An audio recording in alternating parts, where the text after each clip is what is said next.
On the betting front, we can leave the nefarious complexities of the handicaps till closer to the day when the tea leaves sit more easily in the bottom of the cup and the plots can be read a little more simply.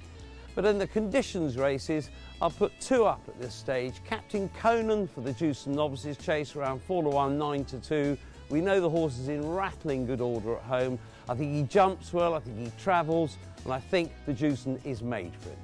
In the bumper, a race I try not to have a bet in, this year I'm going to have a speculative dabble on Mick Channon's Sergeant Reckless, winner of 2 bumpers, 6-year-old, bit of maturity, doing the job nicely at home, the sort who will step up and storm through up this hill.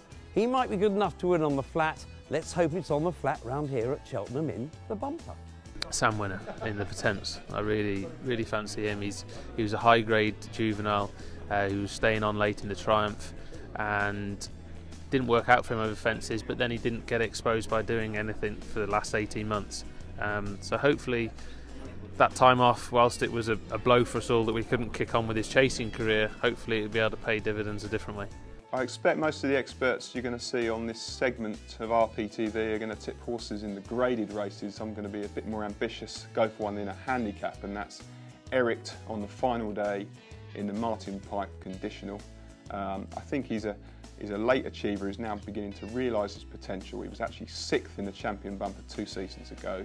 Eric's won 3 of his last 4 starts, won really impressively last time at Kempton. And I think he's on a very competitive mark in the low 130s. Nicky Henderson is going to book an excellent conditional for him, who will take a bit of weight off, and this strong traveller is going to take all the beating.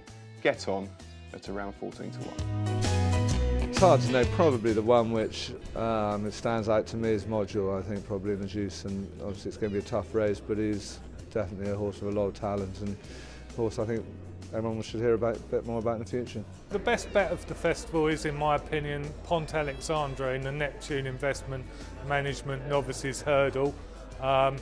This fellow's 3 from 3, won his first start for Willie Mullins in a Grade 1 at Navan in the Navan Novice Hurdle. Very, very impressive. He's going to take an awful lot of beating. Every time I've been to Ireland, Willie Mullins can't stop raving about the horse, and probably going to be even more exciting over a fence next year. Hopefully we'll see him back next year in the RSA Chase at this meeting again. My Cheltenham Festival banker is Rolling Star in the Triumph Hurdle.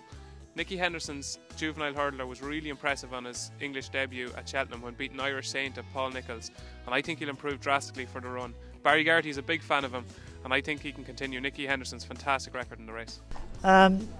There's a couple, but Sapphire de Ray in the Fred Winter, I think he'd be my main pick of the meeting. I think Chamois Fever's been looked over. I thought he ran very well in the Royal Bond over 2 miles, which isn't his trip. You know, the form of jet skis worked out. He's won around the track. I still think he's a very, very good horse, and I think he's been dismissed quite lightly. Well, my Cheltenham Festival banker will be the Donald McCain trained Peddlers Cross in the Labrooks World Hurdle on Thursday. Now, this horse lost his way over fences. Things just didn't work out as planned. Now, consequently, that's put a lot of people off him for future assignments. OK, he's come back over hurdles recently at Musselburgh. Well, got a lot of people talking. Lots of people were slating it because the horse he beat was rated 2 stone inferior and he scrambled home. I've taken a positive slant on it. So has Donald McCain. The issue he was saying is, look, we're going to get him right for 1 race and 1 race only. There's no point having him peaking at Musselburgh in the middle of February. He's around the 9-10 to 1 mark. He's got great previous Cheltenham Festival form. He won the Neptune of Grade 1, where he outstayed Rev de Civila. He got within a length of Hurricane Fly in a champion hurdle. I'm confident he'll stay. He'll go on any ground, and I think he's the one to be on. So, Peddlers Cross, my Cheltenham banker. So if you're asking me for a nap at this stage, it's got to be Dynast. That's very difficult. You're one to see O'Connor, I'd say. Yeah, O'Connor, well, I'll say O'Connor, so. I think Tarquin the Soul. I know it's a very hot race, but I love the horse. I think he's a really nice horse, so he's my nap. My banker for Cheltenham is Rolling Star in the Triumph Hurdle. The more you look at the race, the more you can discount quite a few of them. I think it's between the 3 market leaders, Far West and Our Connor being the other 2.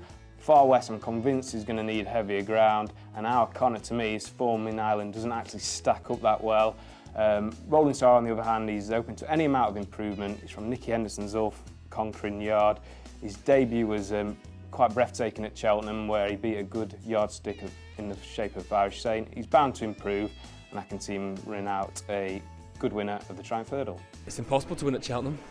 We haven't had any success there yet, so Pendra must be the one that stands out. You know, he's the one I think his form's been franked everywhere, and I think he could be ahead of the handicapper. Up to the middle of December, nobody had really heard of Pont Alexandre, but we know all about him now.